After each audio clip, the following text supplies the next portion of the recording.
வணக்கம். இந்த பதிவை நான் ரொம்ப ஆக்ரோஷத்தோட கோவத்தோடு தான் போடுறேன். நல்லா 4 கேள்வி நறுக்குன்னு தான் கேட்க போகிறேன். இதை உங்களிடம் ஷேர் செய்கிறேன்.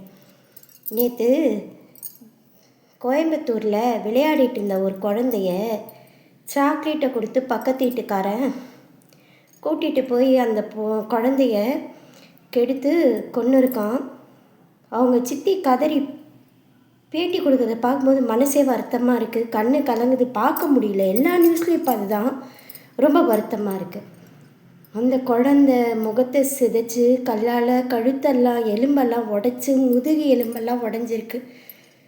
ஒன்று தான் கேட்பேன், மிருகத்தை விட இவ்வளோ கொடுமையாக நடந்துக்கிறீங்களே, அப்படி என்னடா உங்களுக்கு காமவெறி? என்னடா அப்படி ஒரு செக்ஸ் டார்ச்சர் தரீங்க?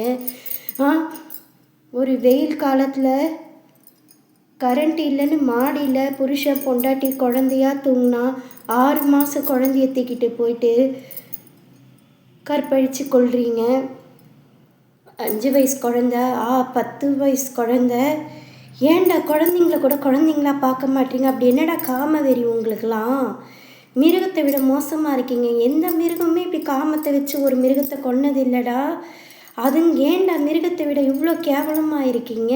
நான் ஒன்று தான் கேட்பேன், நீங்கள் இந்த அளவுக்கு கொடூரமாக அடுத்த வீட்டு குழந்தையையும் அடுத்த வீட்டு அக்காவையும் அடுத்த வீட்டு தங்கச்சியையும் அடுத்தவங்க வீட்டு பொண்டாட்டியையும் அடுத்தவங்க வீட்டு தாய்மார்களையும் நீங்கள் இப்படி கெடுத்து கொன்று சித்திரவதை பண்ணி அவங்க பெத்த கண்ணில் ரத்த கண்ணீரை வர வைக்கிறீங்களே, உங்களுக்கு அப்படி ஒரு காம வெறி இருக்குது, உங்களுக்கு அப்படி உணர்ச்சி அடக்க முடியலன்னா ஏன்டா நீ பெத்த குழந்தை இல்லையா? உங்கள் வீட்டில் உங்கள் அம்மா இல்லையா? உங்கள் அக்கா இல்லையா? தங்கச்சி இல்லையா? உங்கள் வெறியை அவங்கக்கிட்ட காமிங்களேண்டா. ஏன்டா அடுத்தவங்க வீட்டு பொண்ணு மேலே இப்படி காட்டுறீங்க? அறிவு இருக்குதா இல்லையாடா உங்களுக்குலாம்? நீங்கள்லாம் எதுக்குடா இப்படி திரியிறீங்க? அப்படி என்னடா காமம் உணர்ச்சி நான் கேட்குறேன். வயசான சுருங்கி போகிற தோலுக்கும் ஒரு இறந்து போனால் ஒரு 2 நாள் மேலே வச்சுருந்தா நாற்று அடிக்கிற இந்த உடலுக்கும், எரிச்சா ஒரு குடி சாம்பல் வர இந்த உடம்புக்கும், புதைச்சா 2 துண்டு வர எலும்புக்கும், இந்த எலும்பு துண்டான இந்த உடலுக்காகவாடா இவ்வளோ வெறி, இவ்வளோ ஒரு கொலவெறி? குழந்தைங்கன்னு கூட பார்க்க மாட்டேன். குழந்தைங்க கிட்ட அப்படி என்னடா இருக்குது? அதுங்கெல்லாம் வாழ வேண்டிய வயசு. நீ மட்டும் 30, 40, 50 வயசு வரைக்கும் வாழ்கிறீங்கல்ல. அந்த குழந்தைங்கள மட்டும் 6 மாதத்தில் 10 வயசில் 5 வயசுலலாம் இப்படி வளர விடாமல் அவங்களுடைய வாழ்க்கையை அழிக்கிறீங்களே, உங்களுக்கு இது அசிங்கமாக தெரியலையா? விஜய் அண்ணா, நான் தயவு செஞ்சு உங்ககிட்ட கெஞ்சி கேட்குறேன், இந்த மாதிரி வர்றதுக்கு நீங்களும் பல வருஷம் தீர்ப்பு எடுத்துக்காம இவங்களை தூக்கு தண்டனை கொடுங்க. தயவு செய்து பொதுமக்களுக்கு எதில் தண்டிங்க. தயவு செஞ்சு ஷூட் அண்ட் ஆர்டர் கொடுங்க. தயவு செஞ்சு அந்த துப்பாக்கி என் கையில் கொடுங்க. என் கையால் நான் சுட்டுக்கொள்கிறேன். நான் திரும்பவும் சொல்கிறேன், இந்த மாதிரி மிருகம் பிடிச்சவங்களுக்கெல்லாம் தண்டனை கண்டிப்பாக கிடைக்கணும், திருந்தணும். நிஜமாக தான் சொல்கிறேன், வன்மையாக கண்டிக்கிறேன்.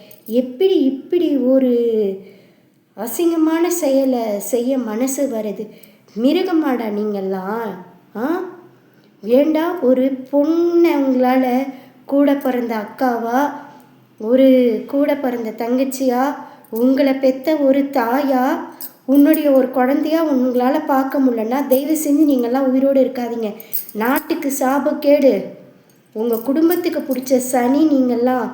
நீங்கள்லாம் வாழ்கிறதே வீணு. தயவு செஞ்சு நீங்களே உங்களுக்கு ஏதாவது பண்ணின்னு செத்து போயிடுங்க, உயிரோடு இருக்காதீங்க. தயவு செஞ்சு நான் அதான் சொல்லுவேன், பெண்கள் வாழ்க்கை நல்லா இருக்கும். நான் இதை வன்மையாக கண்டிக்கிறேன். நிஜமாக சொல்கிறேன், இந்த பெண்ணுடைய சாபம் அவங்கள பெற்றவங்க கண்ணீர்லாம் சும்மா விடாது, உங்களுடைய தலைமுறைக்கும் தாங்கும். நிஜமாக சொல்கிறேன், இதோடு நிறுத்துங்க. தேவையில்லாமல் ஒரு தோலுக்கு ஆசைப்பட்டு ஒரு உயிரை சித்திரவதை பண்ணுறது தவறு. இதை நான் வன்மையாக கண்டிக்கிறேன். இந்த கற்பழிப்பு கலாச்சாரம் எப்போ மாறும்? எப்போ பெற்றவங்களுடைய இரத்த கண்ணீர் கல்யாணம் பண்ணி கொடுத்து ஆனந்த கண்ணீராக மாறணும்? தயவு செஞ்சு பிஞ்சுங்கள்லாம் வளரணும். ஒரு வாழ்க்கை இங்கே அழியுது, ஒரு குடும்பம் இங்கே கதறுது, உயிர் இங்கே அனுபவித்து வீணாக மண்ணுக்குள்ளே போகிறது. இதெல்லாம் ரொம்ப அநியாயம். நான் வன்மையாக கண்டித்து இந்த பதிவை போடுறேன். நன்றி, வணக்கம்.